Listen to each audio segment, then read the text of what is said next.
Sandrine Petit-Corps, je suis directrice déléguée aux formations professionnelles et technologiques. Les chefs d'établissement, M. Duval-Rocher, Mme Pierre et M. Simon s'excusent, ils ne pourront pas être là pour faire cette première présentation.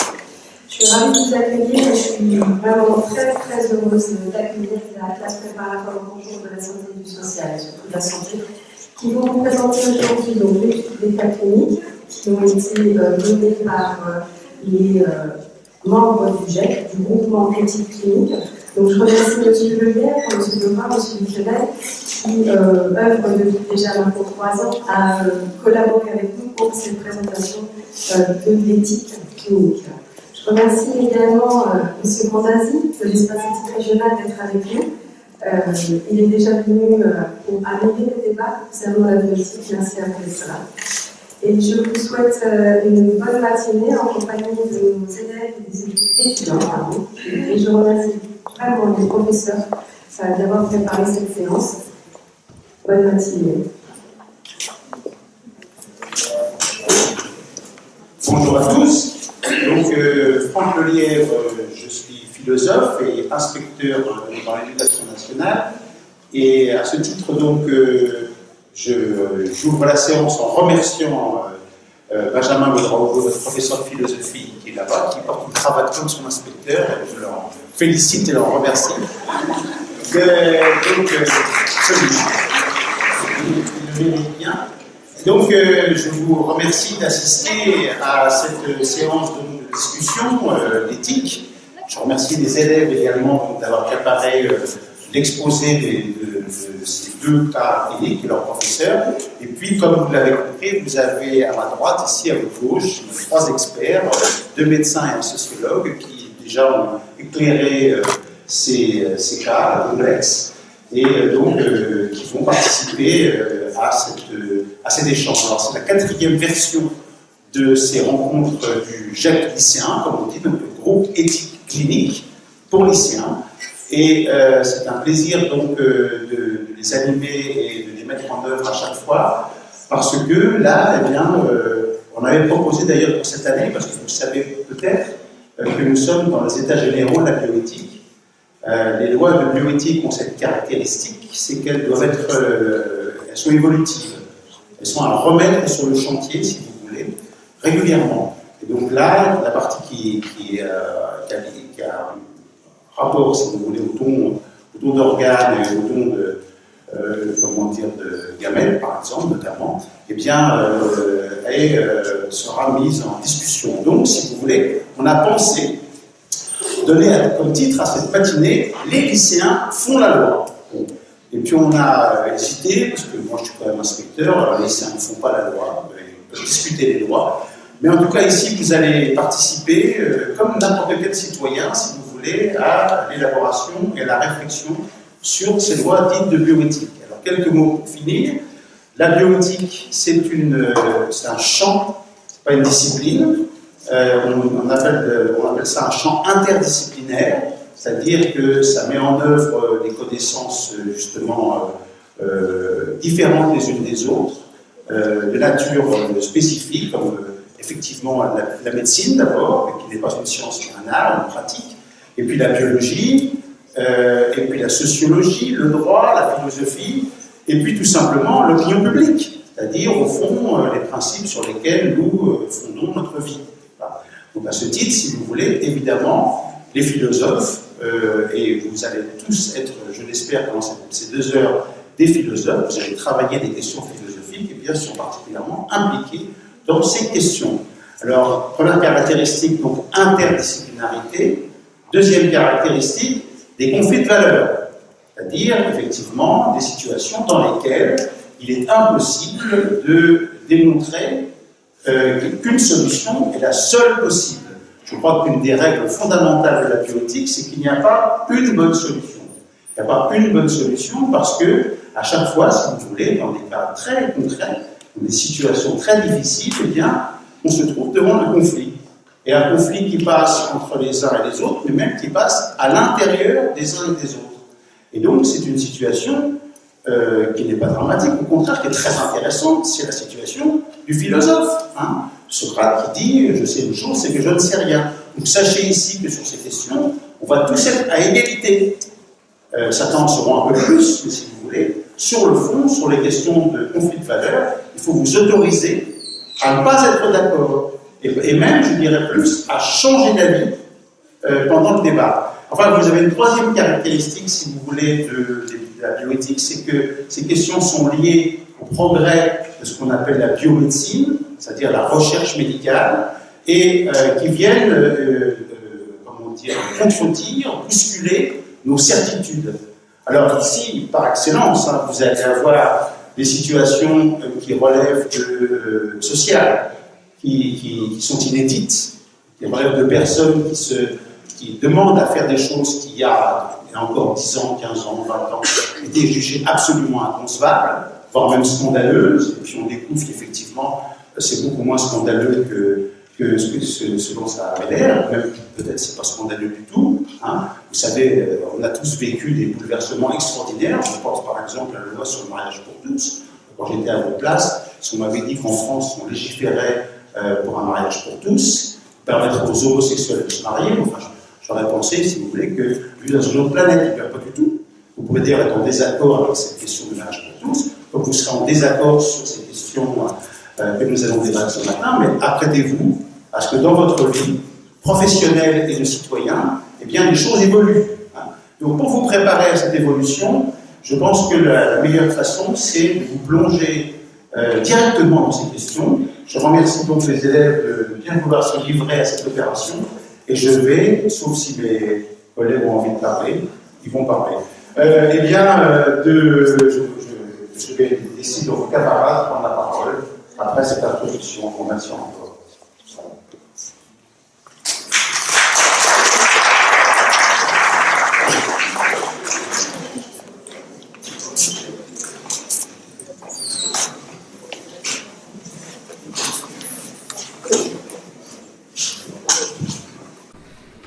Bonjour à tous, je me présente, je m'appelle Maëva et je suis élève en prépa santé.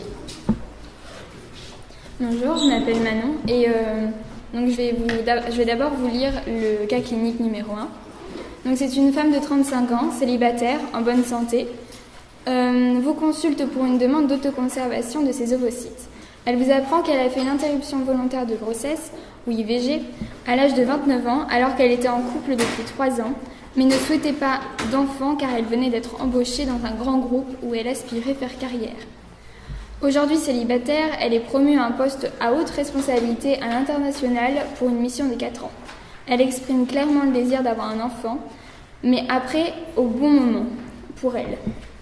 Cependant, afin de limiter la perte de fertilité de ses ovocytes consécutifs au vieillissement et donc optimiser plus tard les chances d'une procréation médicalement assistée par fécondation in vitro ou FIV, en l'absence de conjoint ou d'hypofertilité secondaire, elle souhaite procéder à une autoconservation de ses ovocytes.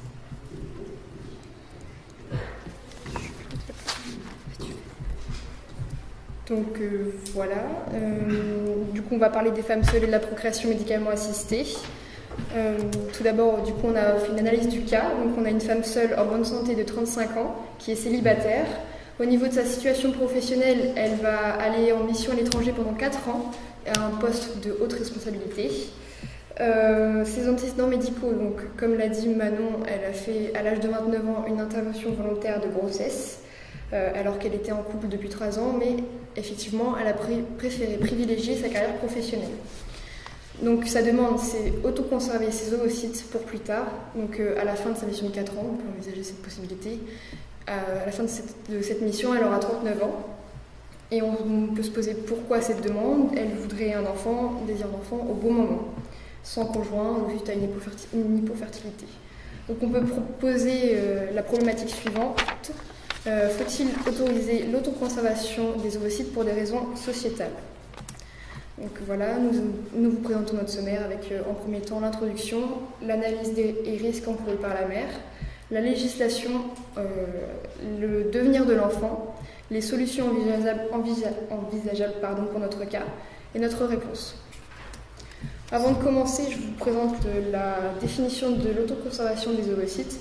Donc c'est une technique permettant de préserver la fertilité de la femme à travers la vitrification, donc une congélation ultra rapide des ovocytes.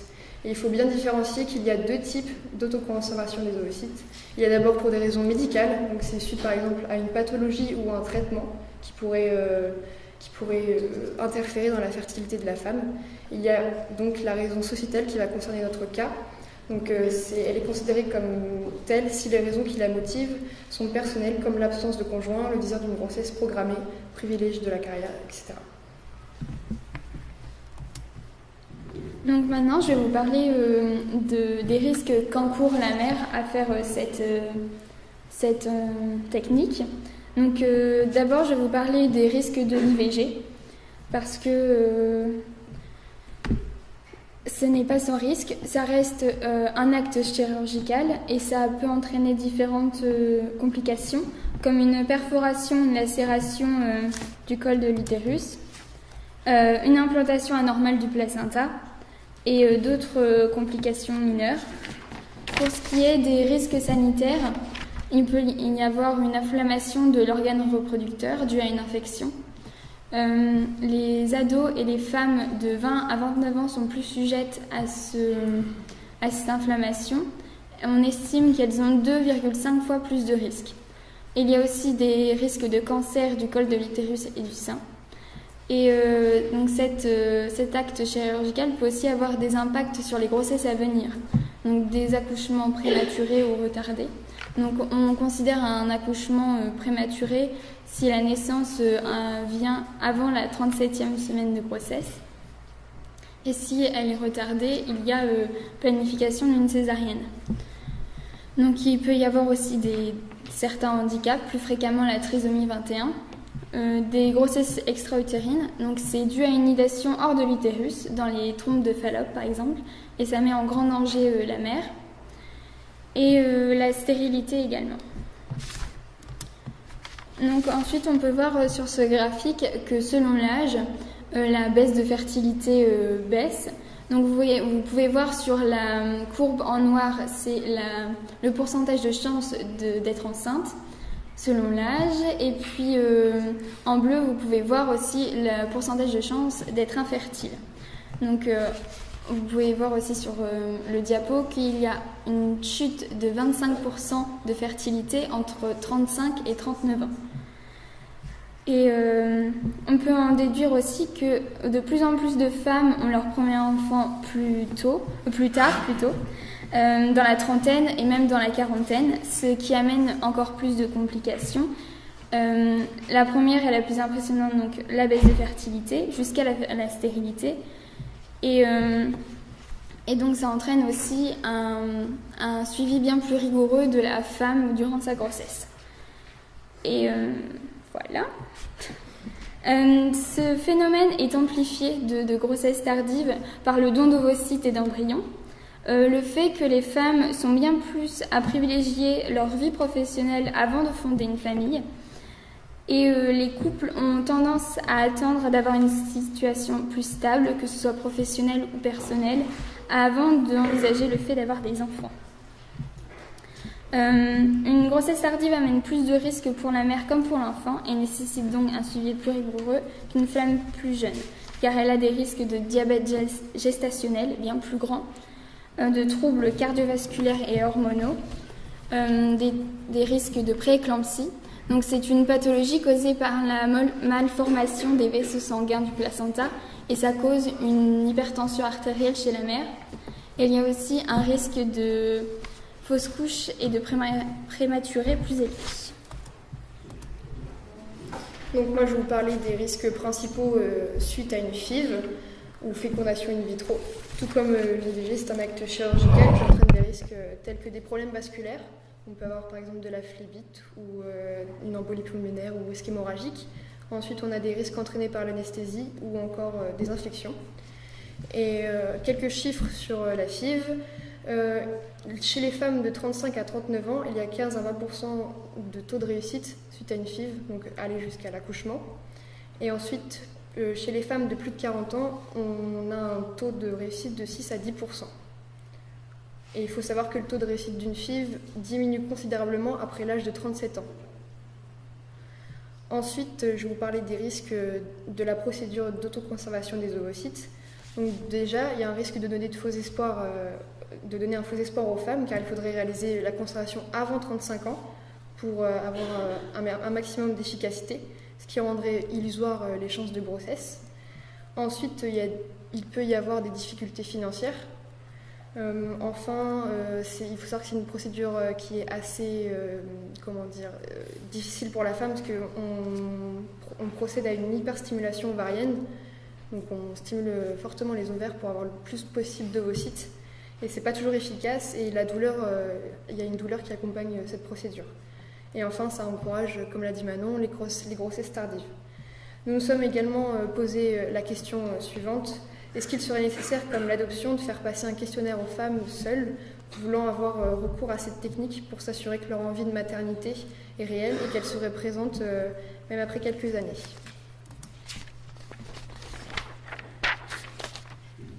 Donc maintenant, je vais vous parler de la législation.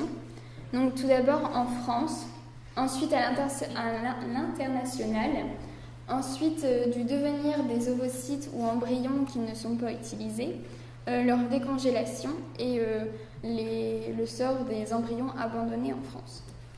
Donc tout d'abord en France, c'est surtout dans cette partie qu'il est important de distinguer l'autoconservation des ovocytes médicales de la sociétale. Donc l'autoconservation médicale est actuellement autorisée depuis juillet 2011 par la loi bioéthique, alors que la sociétale est interdite. Le CCNE, ou Comité consultatif national d'éthique, s'est prononcé contre l'autoconservation dite sociétale. La loi bioéthique pense qu'il serait inadmissible d'autoriser cette technique seulement aux femmes qui accepteraient de donner une partie de leurs ovocytes. Ce chantage serait éthiquement inacceptable.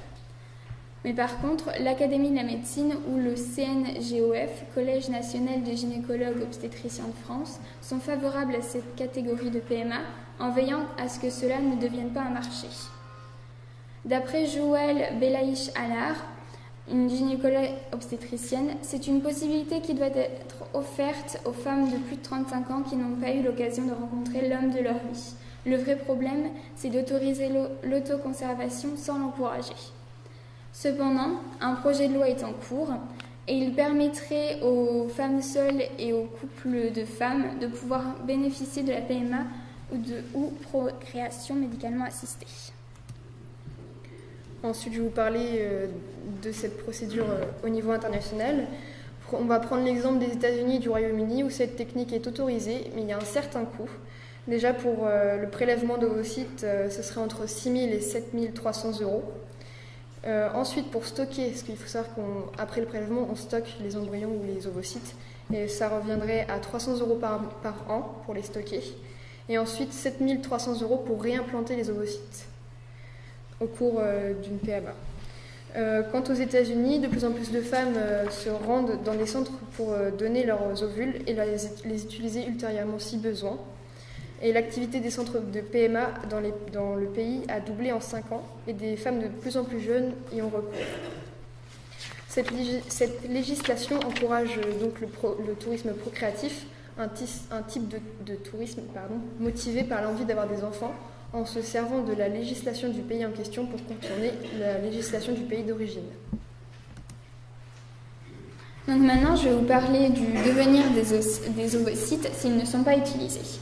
Donc de la majorité des cycles de FIV, qu'il s'agisse des propres ovocytes de la patiente ou d'un don, certains embryons restent inutilisés et on les appelle les embryons surnuméraires.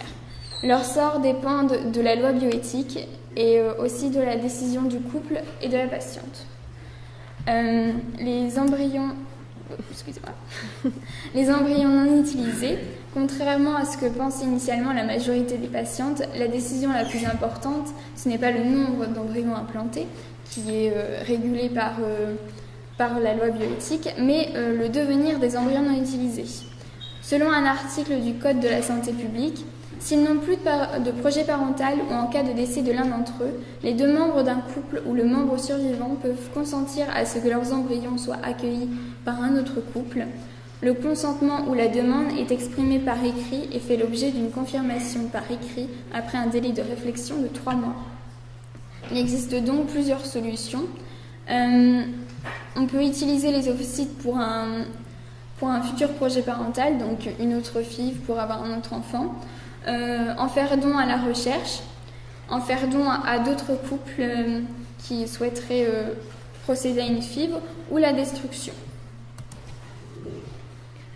Ensuite, moi je vais vous parler de la décongélation des ovocytes. Tout d'abord, il faut savoir qu'un embryon peut être gardé jusqu'à 5 ans. Après, il y a certains centres qui peuvent garder jusqu'à 1 ou 2 ans de plus. Voilà. Chaque année, le consentement de renouvellement de stockage doit être confirmé par la patiente au centre de PMA.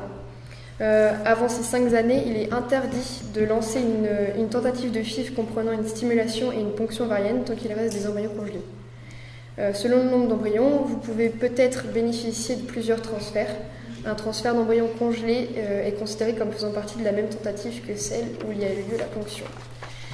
Et à chaque renouvellement, le couple pourra repenser à la destination des embryons, donc faire don, les garder pour soi ou à la destruction à la recherche. Mais seuls 40% des couples renouvellent leur consentement et parmi eux, 4% seulement décident de donner les pré-embryons à d'autres couples. Ensuite, on a les embryons abandonnés en France. Donc, en fait, c'est le couple ou la patiente qui ne donne pas de réponse pour les embryons pour savoir si on les garde ou si on les donne ou si on les détruit. Donc, si le couple ne donne pas de réponse, les embryons surnuméraires deviennent la propriété de la clinique et ils sont détruits. Et du coup, ce genre de technique accroît aussi le don de gamètes ou d'ovocytes ou d'embryons. Ensuite, en 4e partie, on s'est posé des questions sur le devenir de l'enfant si jamais on est amené à autoriser cette technique à notre cas.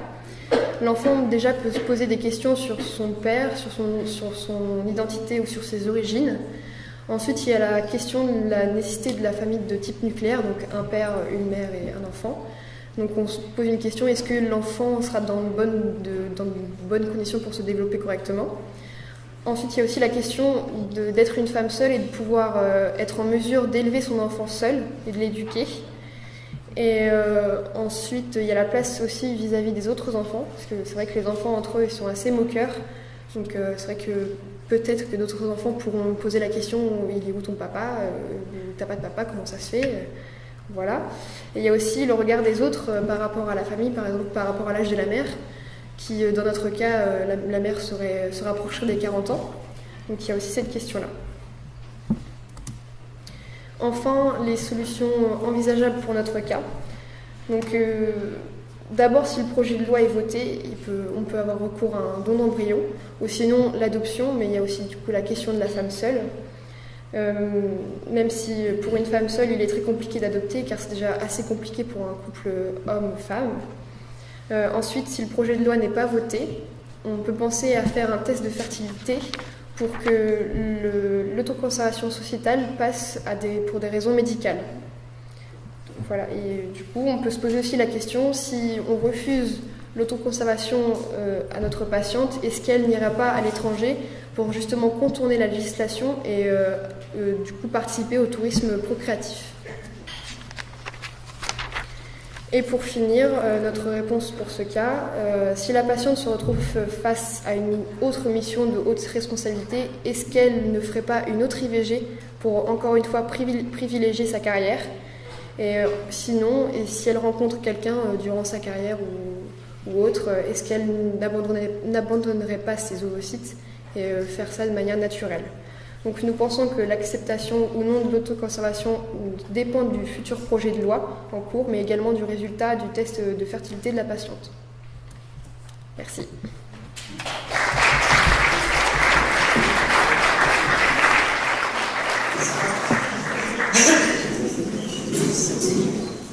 Je reprends la parole pour un peu recentrer le débat, parce que le collègue a un propos qui est assez remarquable. Hein, et ce qu'il faut bien comprendre actuellement, puisque on parlait de la fécondation in vitro, hein, c'est que cette technique, c'est ce qui vient après la demande de préservation, de ponction et de préservation d'ovocytes. D'accord ? Donc, c'est la démarche d'après fécondation in vitro. Hein. Pour féconder ces ovocytes, il faut d'abord qu'on prélève ces ovocytes. Hein. Et c'est le cœur du cas clinique. Hein. Donc, actuellement, il est possible de prélever pour conserver ces ovocytes, de faire cela que dans le cadre d'une situation médicale. D'accord? Donc c'est une personne soit qui est malade et qui va subir des traitements qui sont susceptibles de la rendre stérile. Et donc, pour préserver entre guillemets sa fertilité, eh bien, on lui propose une conservation de ses ovocytes. Donc ça se fait uniquement dans un cadre médical. C'est au tout début ce qu'elles ont dit dans leur topo, c'était j'avais appelé ça la demande médicale. Hein. Donc actuellement, ces prélèvements d'ovocytes pour conservation ne se font uniquement et strictement que dans un cadre médical, dans un cadre de soins. Évidemment, c'est pris en charge par la solidarité nationale, par la sécurité sociale. Hein. D'accord?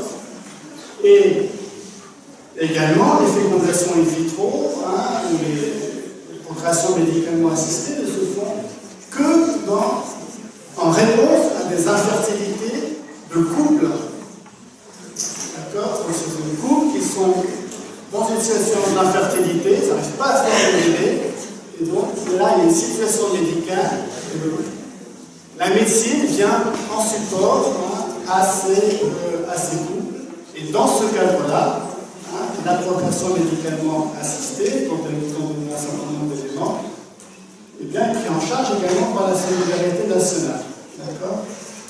Là, la question que pose le cas clinique et qu'elles ont soulevée au tout début, c'est une demande sociétale. D'accord?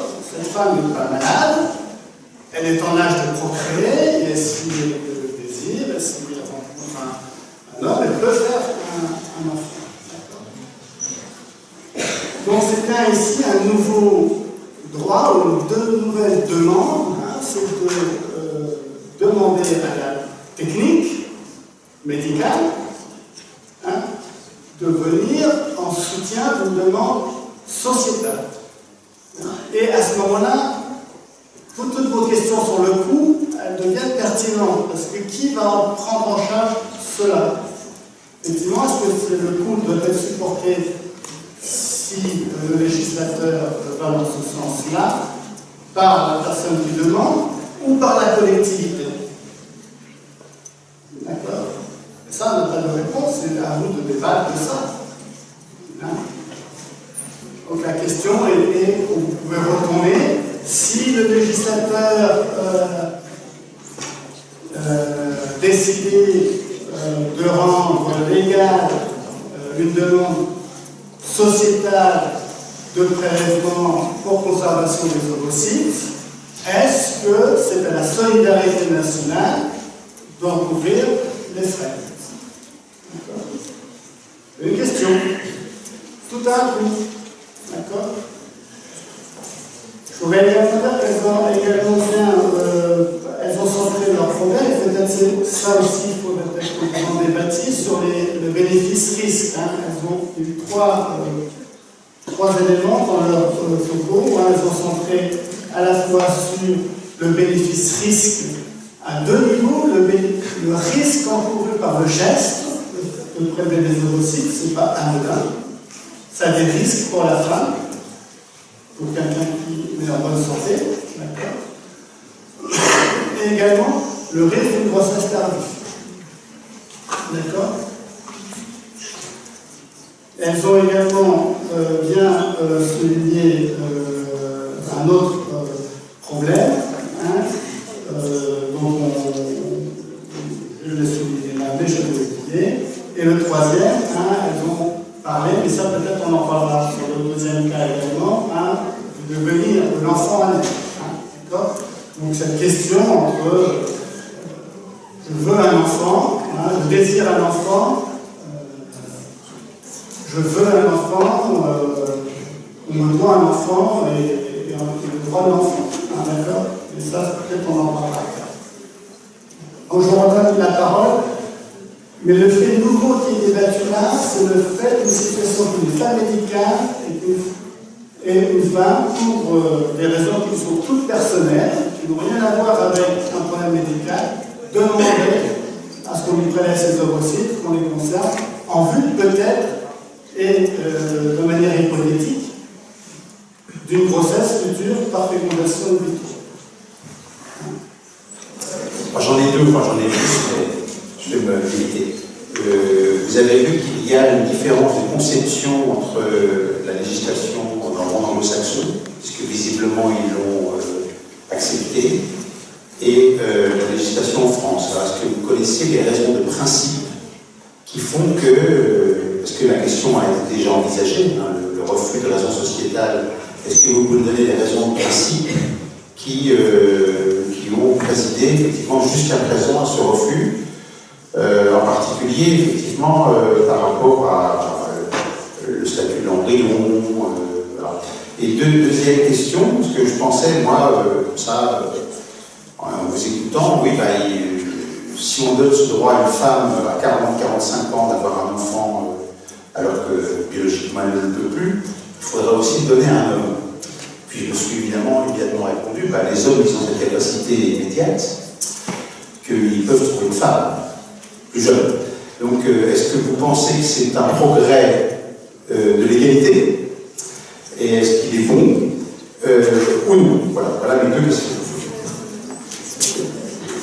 Alors, pour la première question, je vais vous poser pas sûr si ça va répondre à vos attentes.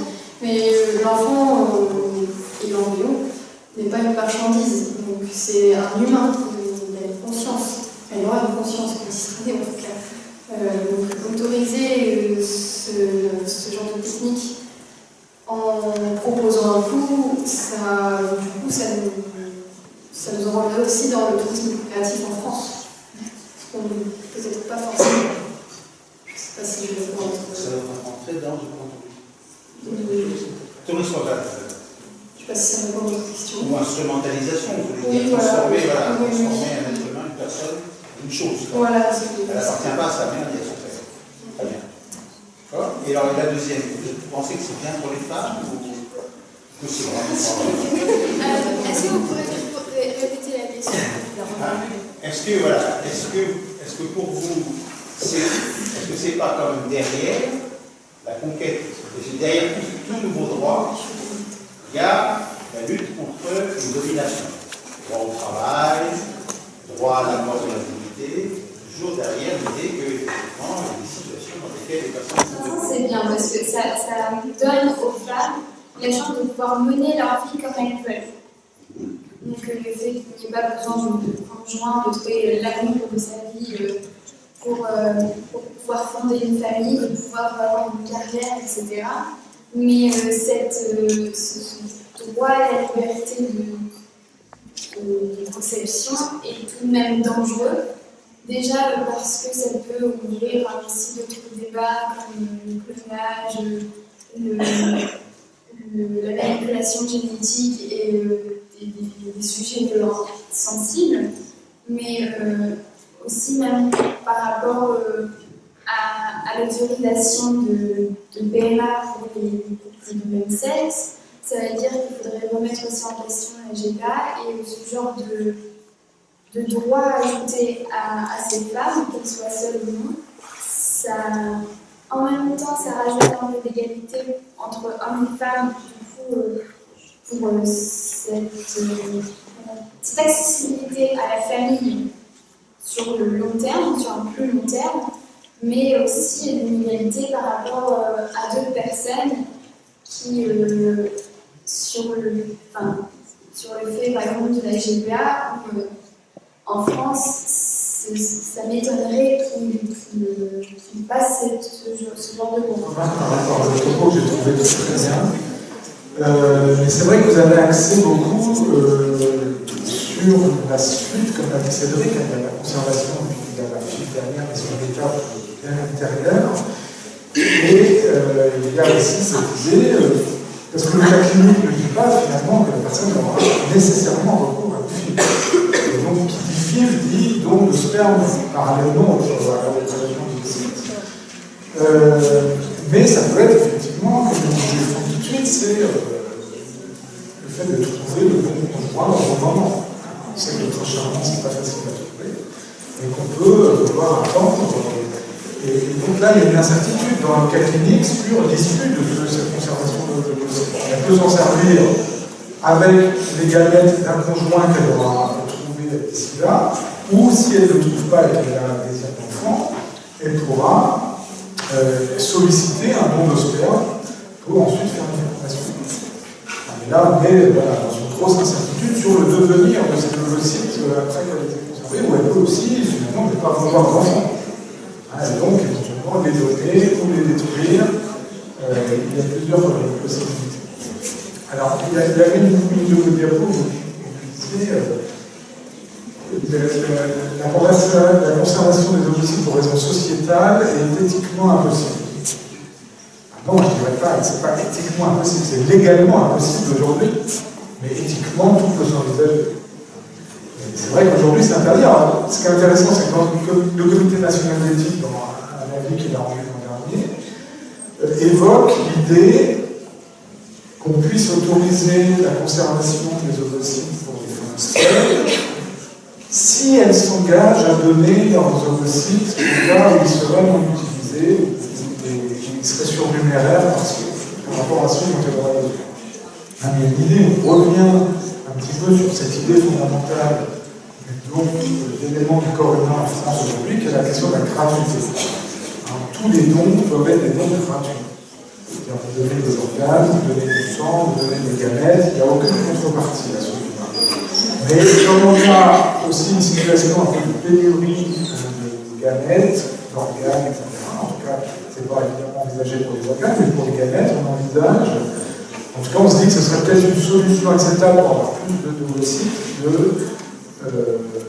proposer à ces femmes-là de le faire sous réserve qu'elles acceptent de le faire. On remet en question cette gratuité. Pour les femmes, d'avoir le droit de pouvoir avoir accès à un droit de conservation de l'ovocyte, est-ce que ça peut être vu également comme, je pose la question, souvent une émancipation de plus pour la femme dans la maîtrise de la procréation? Elle est libre au moment finalement de faire son enfant quand elle veut, au moment où elle veut. Elle n'a même plus besoin de partenaire. Elle a besoin de donneur, d'un don de sperme. Et finalement, c'est une forme de liberté, une forme d'émancipation. Et à cette émancipation, on revient à ce qu'il y a une forme d'aliénation qui pourrait venir de la société. Parce que si le droit est ouvert, et bon, déjà, comment dire, dans certains États des États-Unis, des entreprises qui incitent les salariés jeunes à conserver leurs ovocytes pour justement tirer le meilleur d'eux pendant leur jeunesse et leur carrière professionnelle. Donc il y a des pressions sociales qui peuvent se faire sur les femmes. Et donc ça ne devient plus un choix, ça peut devenir une contrainte. Donc il y a peut-être cette dialectique entre l'émancipation, la liberté et l'aliénation, la contrainte d'une société. Lorsqu'un droit nouveau s'ouvre, et bien il y a également des contraintes qui peuvent... Voilà, certains de nos collègues nous ont rejoints. De même que Cédric a essayé de recentrer le débat pour que vous soyez bien clair dans la chronologie médicale, moi j'ai envie de recentrer le débat et vous faire une proposition par rapport au débat éthique, parce qu'on est là pour faire un peu d'éthique. Il y a eu une très très belle restitution vous avez fait le point sur tout ce qui était conservation de l'ovocyte, c'était vraiment très bien. Je ne suis pas surpris parce que tous les ans c'est très bien et il y a un travail des professeurs impressionnant. Avant le second cas, j'ai envie de vous faire une proposition et puis vous dire comment les choses pourraient s'articuler. Il va y avoir une deuxième restitution sur le deuxième cas, qui va être tout aussi brillante, j'en suis convaincu. Je pense que juste après, on peut vous donner la parole pour que vous puissiez poser des questions, parce que peut-être tout n'a pas été clair, mais la plupart des choses sont claires. Mais ce qui est intéressant après, c'est de nourrir le débat éthique. Ça veut dire quoi, ce que je suis en train de dire là? Ça veut dire que tout ce qu'on nous propose pour l'instant, médicalement, techniquement, c'est possible. C'est possible puisqu'on le fait pour d'autres raisons médicales. La question et le centre du débat, et ce qu'on avait un petit peu envie avec Cédric de susciter, c'était est-ce que, parce que techniquement c'est faisable, est-ce qu'il faut le faire? Est-ce qu'éthiquement c'est recevable? Il y a toujours un conflit en éthique entre deux bonnes réponses. Et j'ai envie de dire que dans le deuxième cas, mais c'était le cas aussi dans le premier cas, il y a des très bons arguments pour dire oui, je pense qu'il faut aller vers ça, et il faut que ça rentre dans la loi. Et puis il y a d'autres arguments qui peuvent être, moi je ne suis pas trop d'accord, et d'ailleurs en France ça n'était toujours pas jusqu'à maintenant, et je pense qu'il ne faut pas que ça rentre dans la loi, pour des raisons X ou Y. On va avoir le même débat par rapport au mariage pour tous. Maintenant c'est réglé, c'est dans la loi. Mais le débat éthique c'est celui-là. Et justement, le conflit éthique, c'est la réponse, il peut y avoir deux bonnes réponses à une question. Mais ces deux bonnes réponses, elles peuvent être complètement contradictoires. Donc, après avoir posé quelques questions aux experts qui ont beaucoup bossé là-dessus, peut-être ce qui serait intéressant, c'est que chacun, il n'y a pas de bonne réponse, on n'attend pas la réponse à une question qui est posée. C'est simplement de mettre en place un argumentaire, d'un côté pour, d'un côté contre. Est-ce que ce que je raconte est clair? Est-ce que vous comprenez les choses? Est-ce que vous voyez les choses comme ça? Et vous avez le droit dès lors d'exprimer des arguments qui disent pour moi, foncièrement, je pense que oui, pour une raison X ou Y. Et puis pour d'autres, on a le droit d'avoir quelques réserves. Et puis à un moment donné, de toute manière, c'est ni vous ni moi qui allons décider, c'est le législateur. D'accord? Mais on peut apporter des arguments d'un point de vue médical ou d'un point de vue sociétal pour ou contre. C'est clair? Je vous propose ça pour qu'il y ait vraiment un débat éthique juste après. D'accord? Bonjour. Moi je m'appelle Lola et puis je suis en prépa santé. On va vous présenter le cas clinique numéro 2. Bonjour, moi c'est Laurie et je vais vous lire le cas clinique. Un couple de femmes vous consulte pour une demande d'assistance médicale à la procréation. Elles sont âgées de 28 et 32 ans respectivement, vivent en couple depuis 5 ans. L'une est secrétaire en mairie, l'autre vendeuse dans un grand magasin. Elles vous expliquent qu'elles souhaitent avoir des enfants et fonder une famille comme tout le monde. Elles ont bien pensé à adopter, mais les procédures sont longues, difficiles, et les chances de succès sont plus faibles pour les couples de même sexe, et c'est pas pareil. Elles souhaitent chacune pouvoir porter leur enfant, vivre la grossesse et mettre au monde. Elles ne voient pas pourquoi on leur refuserait cela, d'autant, disent-elles, que la médecine sait faire et les risques sont maîtrisés, et puis ça se fait bien dans d'autres pays. Alors, on a relevé les points essentiels de ce cas, comme les filles l'ont fait. C'est un couple de femmes âgées de 28 et 32 ans. Elles sont en couple depuis 5 ans. Elles ont un métier et une situation stable. Elles souhaitent avoir des enfants et fonder une famille. Elles ont déjà pensé à l'adoption, mais c'est des procédures longues et difficiles, compliquées pour un couple homosexuel. Et elles désirent tous les deux porter leur enfant et mettre au monde. Donc, une petite définition de la PMA d'abord, c'est l'ensemble des techniques médicales destinées à remédier à l'infertilité. Alors, elle comprend 2 techniques. L'insémination artificielle, c'est le fait d'introduire artificiellement le sperme d'un donneur dans l'utérus de la femme pour féconder son ovule. Il y a aussi la fécondation in vitro, aussi appelée FIV. Elle consiste à recueillir des ovules et des spermatozoïdes, à procéder à une fécondation artificielle et ensuite à introduire les embryons dans l'utérus de la femme. Il faut savoir qu'en l'état actuel de la législation, la PMA n'est pas autorisée pour les couples homosexuels en France. Ensuite, on va parler du mariage pour tous. On en parle parce que c'est un peu le commencement, c'est de là que découle la PMA pour les homosexuels. Donc le mariage pour tous, c'est une loi qui date du 17 mai 2013. Le premier mariage, il a été fêté le 29 mai 2013. Ainsi, la France, elle est devenue le 9e pays européen et le 14e pays au monde à autoriser le mariage pour tous, pour les homosexuels. Cette loi, elle a ouvert de nouveaux droits pour les homosexuels au nom du principe d'égalité et de partage des libertés. Il faut savoir qu'en 2014, les mariages de couples de même sexe ont représenté 4% du total des unions. Et puis, à titre informatif, il y a un mouvement qui s'est organisé pour s'opposer à cette loi, c'est la Manif pour tous. Ce que nous dit la loi, selon la loi de bioéthique de 1994, qui a été révisée en 2004 et en 2011, la PMA n'est accessible en France que pour les couples hétérosexuels vivants et en âge de procréer. Il faut qu'il y ait une infertilité diagnostiquée par un médecin ou une maladie génétiquement transmissible. Il faut aussi que l'homme et la femme soient mariés ou en mesure d'apporter des preuves d'une vie commune depuis 2 ans.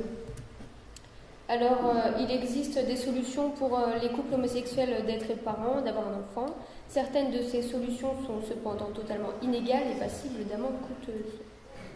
Comme le tourisme procréatif, il se définit comme un type de tourisme médical qui permet aux personnes ayant un problème de fertilité, ou comme dans notre cas, un couple homosexuel, d'avoir une descendance grâce à la procréation assistée dans un pays étranger.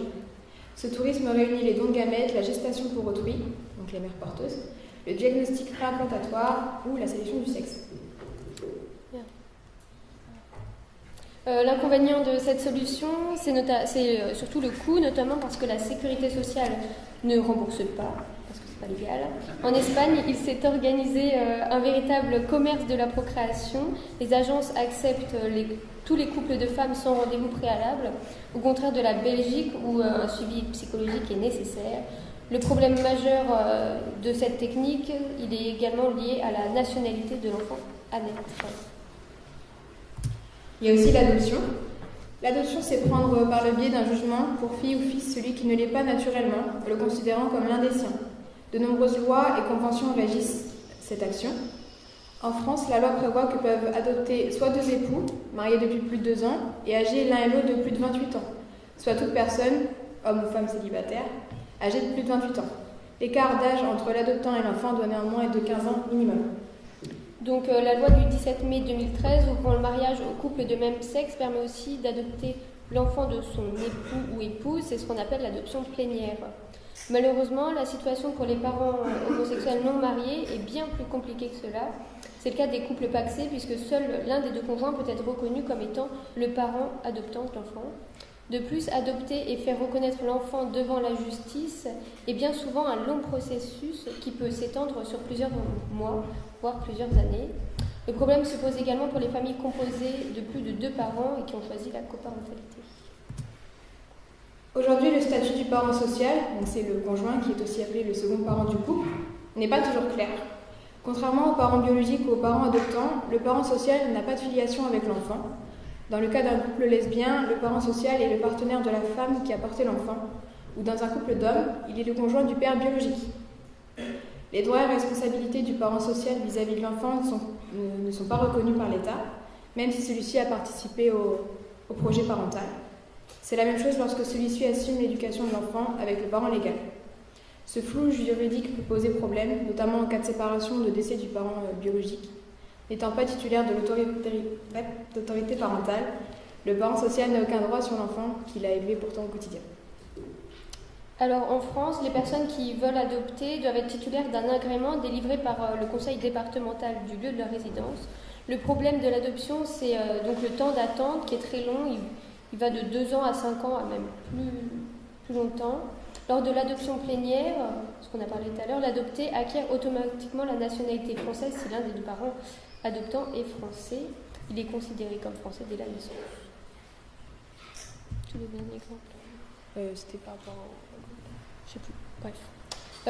Sinon, juste à titre informatif, il y a plus de 9000 demandes d'adoption chaque année. Seulement 4000 demandes obtiennent un agrément. En 2014, 700 enfants français ont été adoptés en France et 1000 enfants ont été adoptés à l'étranger. Je rappelle qu'adopter en France, c'est gratuit, alors qu'adopter à l'étranger, c'est un réel budget qui représente minimum 10 000 €. Voilà. L'insémination artisanale, c'est une technique de procréation sans intervention médicale afin de concevoir un enfant sans qu'il y ait de rapport sexuel. Elle consiste à injecter du sperme dans le vagin au moment de l'ovulation. Le sperme recueilli dans un récipient est introduit dans le vagin à l'aide d'une pipette ou d'une seringue sans aiguille. Cela à plusieurs reprises pendant la période d'ovulation. Donc la période d'ovulation qui est repérée le plus souvent grâce à la tétesse d'ovulation. Le donneur de sperme peut être un ami ou un inconnu rencontré sur des forums organisés à cet effet. On y trouve de nombreuses annonces de donneurs et de femmes ou couples en recherche d'un géniteur. Il est possible d'acheter du sperme congelé sur Internet. Rappelons que l'insémination artisanale est complètement illégale en France. Il est interdit de manipuler du sperme en dehors des centres d'études et de conservation des œufs et du sperme. Au titre de l'article du Code de santé publique, ceux qui ont recours à l'insémination artisanale par sperme frais provenant d'un don risquent 30 000 € d'amende et 2 ans de prison. Ce sont le plus souvent les couples lesbiens et les femmes célibataires qui ont recours à l'insémination artisanale, car elles sont exclues en France des techniques de procréation médicalement assistée. Il existe aussi une autre solution, c'est la coparentalité. C'est le fait d'avoir un enfant avec un couple d'amis homosexuels. De cette manière, deux couples homosexuels ne pouvant initialement pas avoir d'enfants peuvent partager la parentalité de manière équitable. Ensuite, on va parler du coût. On l'a vu juste avant, l'amende est un coût. Ensuite, l'adoption à l'étranger, minimum de 10 000 €. Ensuite, le coût d'une FIV pour les couples hétérosexuels, la sécurité rembourse et prend en charge totalement 4 FIV et 6 inséminations intra-utérines. Au-delà, les complémentaires santé peuvent prendre en charge les surcoûts, mais seulement sous certaines conditions. Il faut savoir que le coût moyen pour la sécurité sociale d'un cycle de FIV complet, comme on l'a dit tout à l'heure, c'était de 4 100 €. Et pour la PMA à l'étranger, ça représente environ 5 000 € pour 4 tentatives avec le voyage compris. On va maintenant peser le pour et le contre. Donc pour le pour, il y a les principes d'égalité. Entre les couples hétérosexuels et homosexuels, la devise de la France est bien connue. Elle est de plus en plus difficile à appliquer. Ce serait le moment de donner des droits légitimes aux couples et homosexuels qui ont envie de fonder une famille, légalement, et avec plus de facilité. Il ne devrait pas y avoir de telles différences entre orientation sexuelle. Ce n'est pas quelque chose que l'on choisit. Entre les pays, ce n'est pas normal qu'un couple de femmes doive frauder pour enfanter. Et puis tous ces voyages à l'étranger, c'est beaucoup de stress, de fatigue, d'attente, de papier. C'est un coût aussi. C'est une situation difficile qui ne devrait pas être celle d'une future mère et de futurs parents. L'accès à la PMA doit se faire dans des conditions équivalentes pour toutes les femmes, indépendamment de leur statut matrimonial ou de leur orientation sexuelle.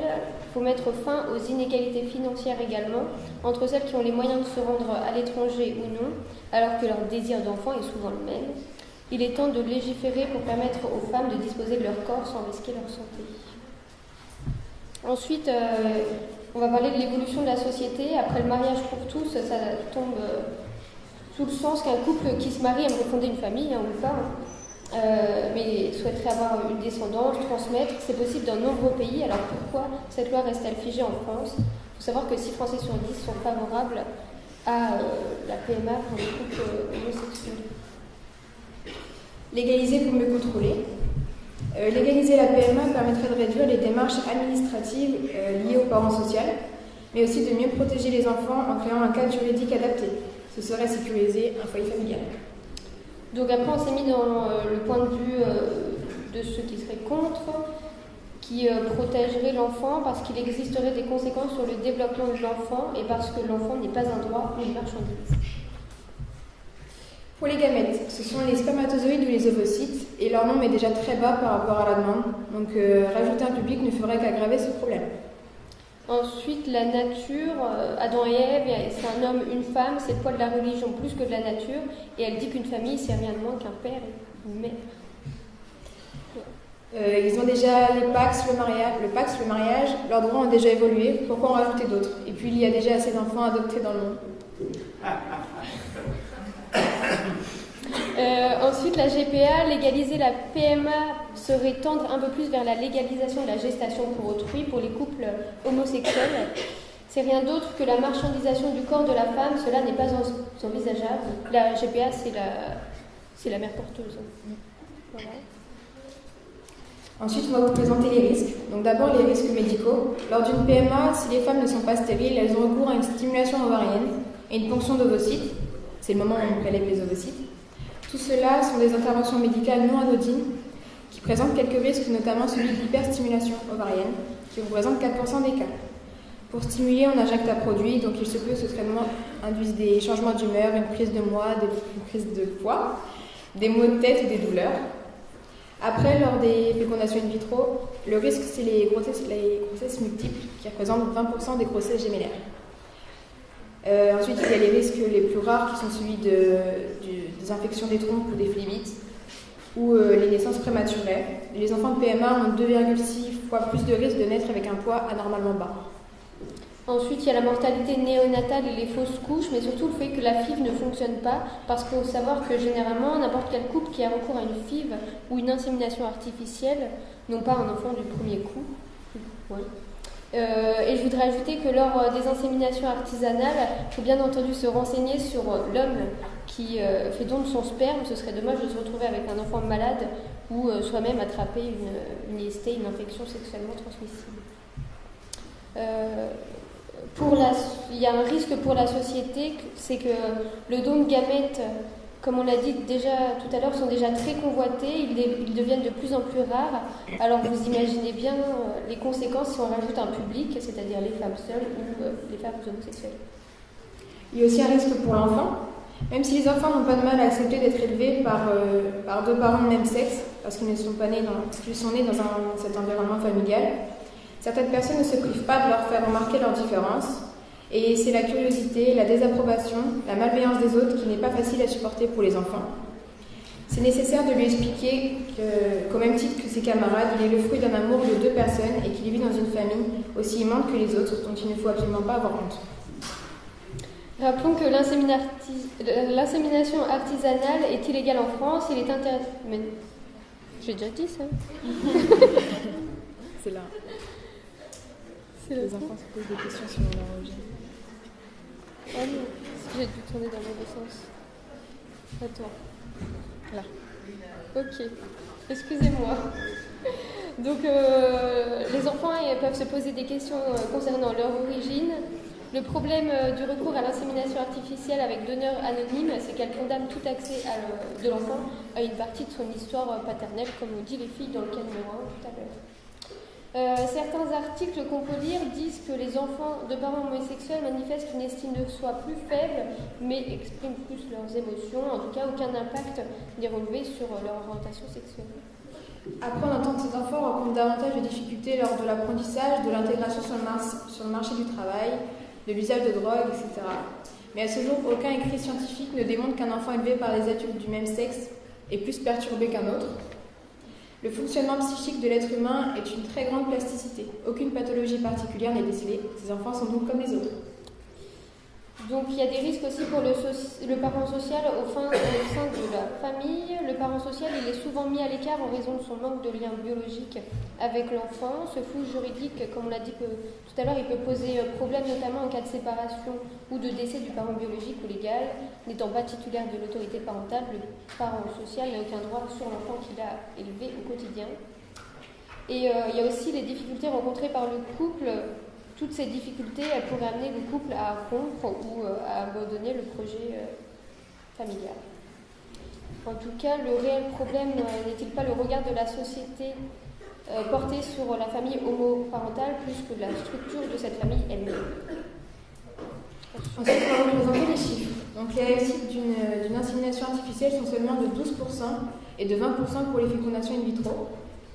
Pour l'adoption, il y a 9000 demandes par an. Donc environ 90% des demandes sont déposées par un couple, 10% par des personnes célibataires.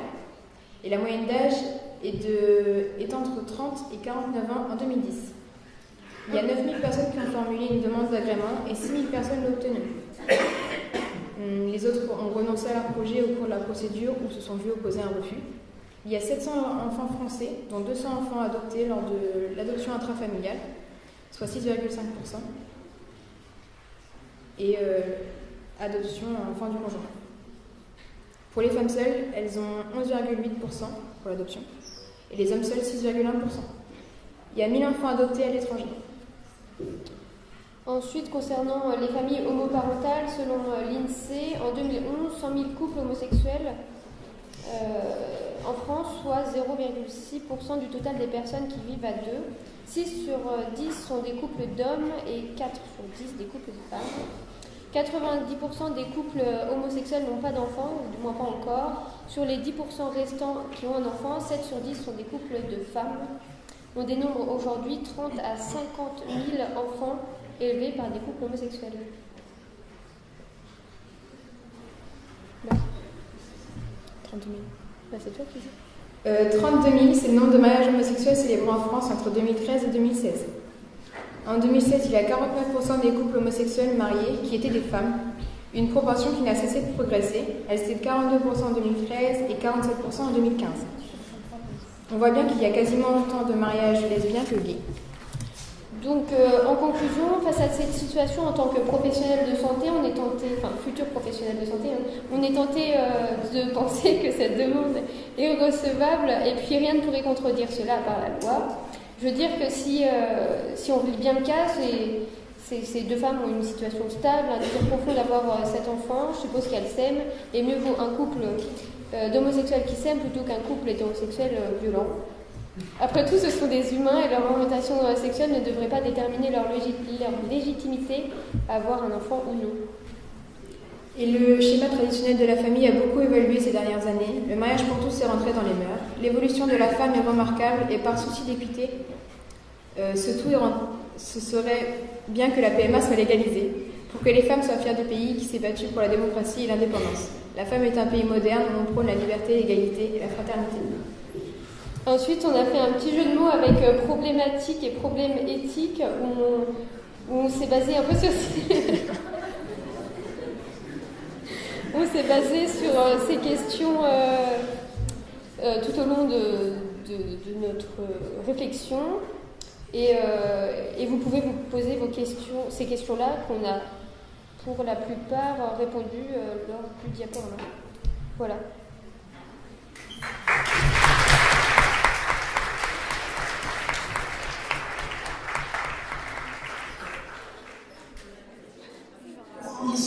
Sur les cas cliniques qu'elles ont apportées, leur regard aussi personnel, d'ailleurs, qui ressortait à certains moments. Déjà, on peut vraiment les féliciter de ce travail. Et puis maintenant, dans un deuxième temps, on peut, pour ce cas clinique numéro 2, procéder comme tout à l'heure, c'est-à-dire relever vos remarques, vos questions, soit pas certain aurait vérifié. Ouais, ça on a vérifié déjà plein de fois. Dans le micro. Dans les commissions d'adoption, il y a des demandes de couple homosexuel. Dans l'adoption, il y a des enquêtes.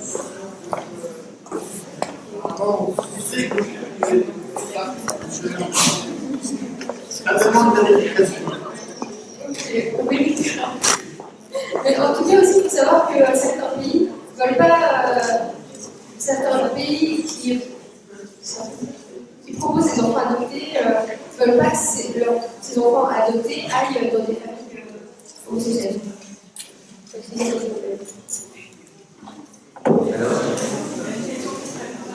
Alors tout à l'heure, vous avez dit dans votre intervention que, en fait, le problème de l'adoption, ce qui pourrait poser un problème, c'est la question, enfin, c'est plutôt sur les filles dont je parle.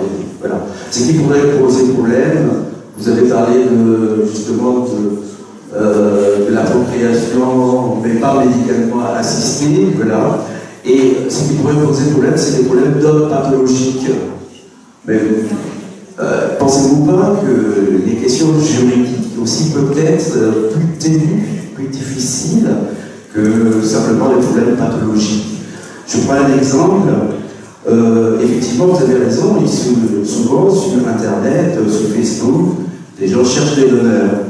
Alors, c'est arrivé que quelqu'un accepte de donner son sperme, et donc normalement ça devait rester complètement anonyme, mais il s'est trouvé que cette personne-là, à un moment donné, a voulu qu'on reconnaisse sa paternité. Et donc ça finit au tribunal. Donc je pense qu'il y a aussi des questions d'ordre juridique qui sont quand même difficiles à régler quand ces cas-là se passent dans un cadre qui est complètement un cadre illégal. Déjà, c'est pas normal que ça en soit arrivé à devenir un marché sur Internet pour pouvoir avoir des dons, pour pouvoir procréer. Il devrait avoir toute l'égalité pour pouvoir avoir des enfants.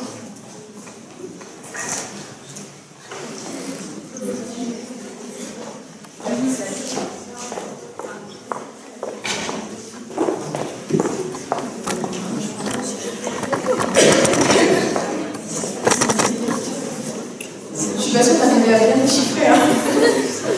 Bien que la France soit dans le pays.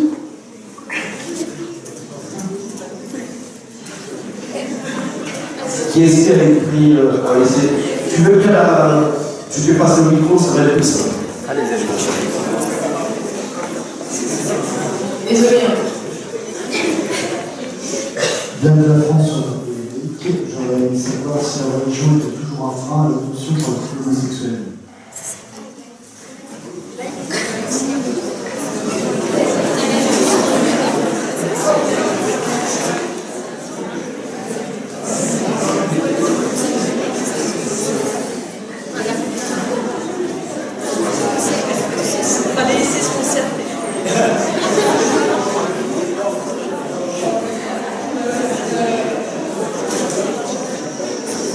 La question c'est si la religion encore un pas dans l'adoption. Normalement non, enfin c'est... Normalement c'est... L'adoption c'est...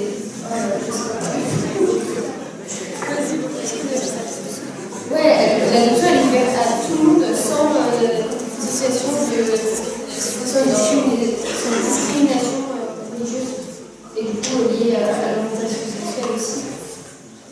Je sais pas si c'est quelque chose. Bah non,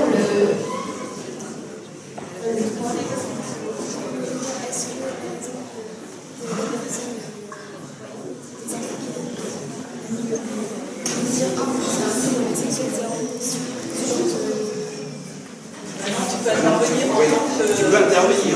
En tant que public, là, Je pense que dans un sens oui, parce que si déjà certaines familles ne veulent pas que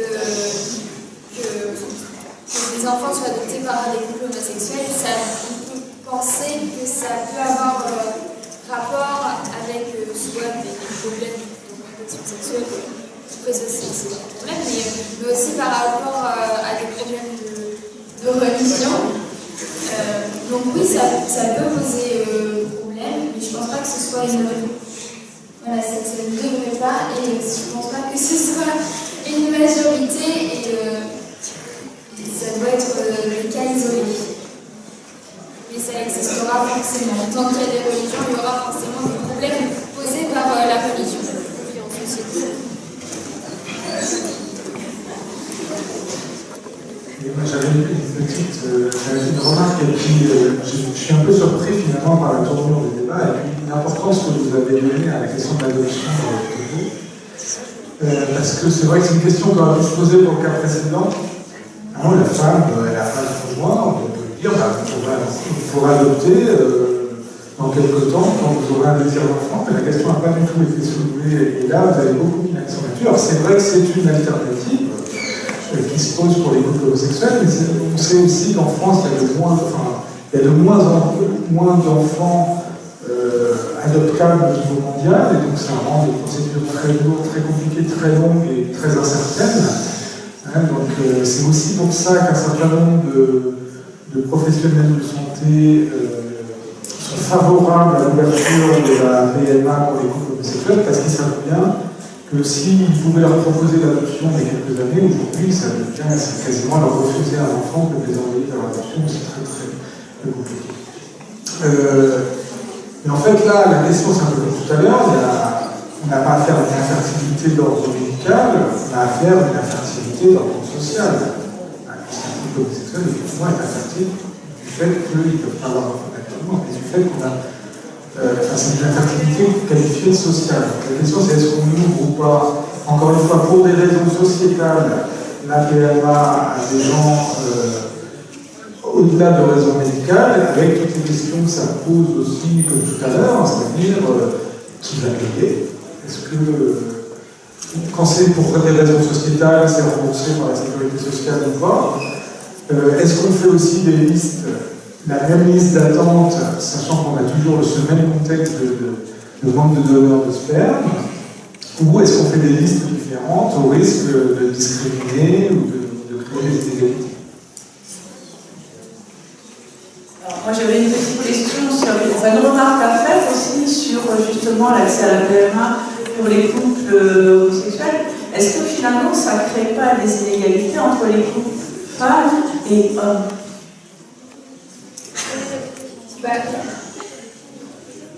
Si, parce que si on légalise la PMA, c'est-à-dire que les femmes pourraient procréer grâce à cette technique, alors que les hommes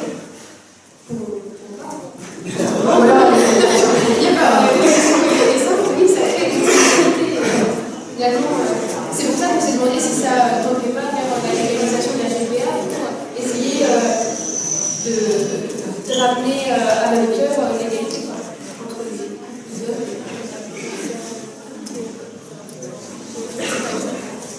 Sinon, je pensais pour mettre à pied égal le d'hommes et le de femmes, si on veut éviter d'autoriser la GPA et d'entrer dans ces débats-là, mettre vraiment une liste à part pour les couples d'hommes qui n'ont, à part de l'adoption, vraiment pas d'autres options pour fonder une famille. Et donc, privilégier cette solution pour les couples d'hommes que pour les couples de femmes, qui elles peuvent, par exemple, avoir accès au PMA. Ouais.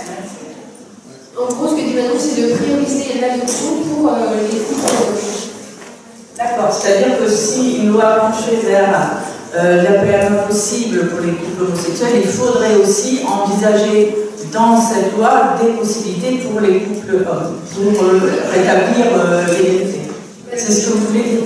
De rajouter, d'adapter la législation de l'adoption par rapport à ça, par rapport aux couples d'hommes qui veulent fonder une famille. Et donc compenser.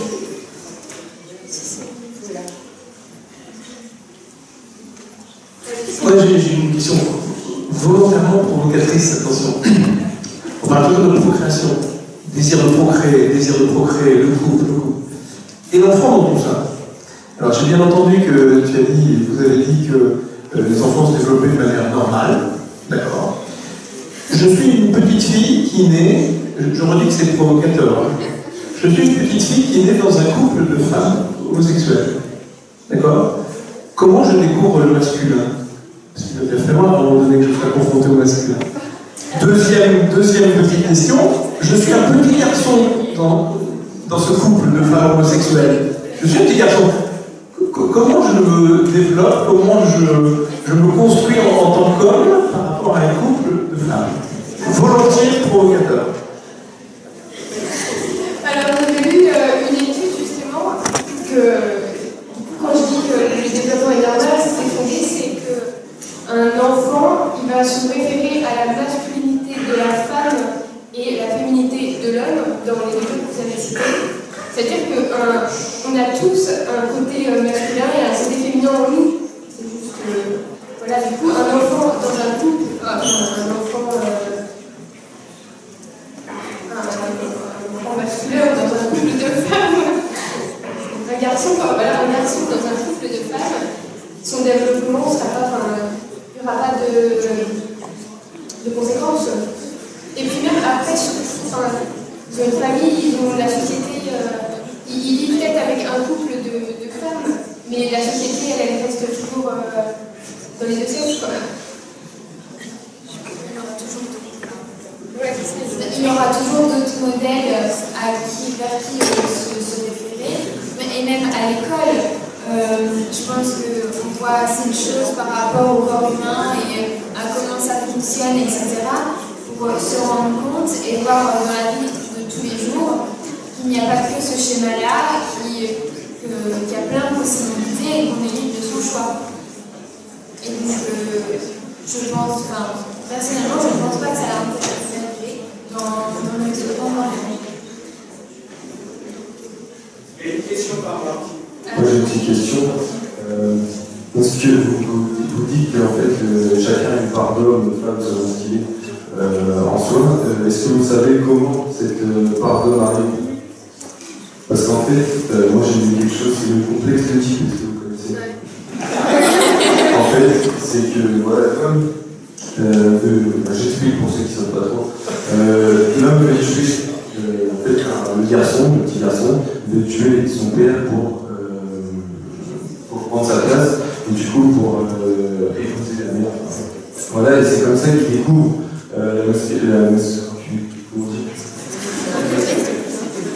masculinité pour en fait se référer après à son père. Sauf que là, dans un couple homosexuel, comment on fera?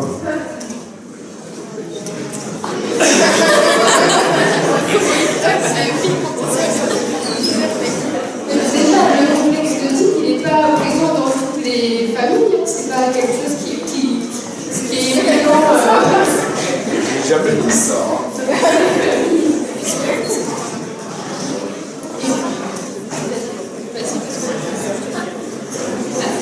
On peut penser que la survenue du complexe d'Oedipe est une phase chez chaque enfant, mais c'est pas dans ce schéma-là où c'est un couple homosexuel, soit femme ou homme, on peut se demander, se dire que c'est pas forcément sur les parents que ça va se faire. Ça peut être aussi sur un autre adulte, par exemple, je sais pas, une maîtresse, on peut entendre, voilà, un adulte, vraiment un adulte, ça peut être n'importe qui.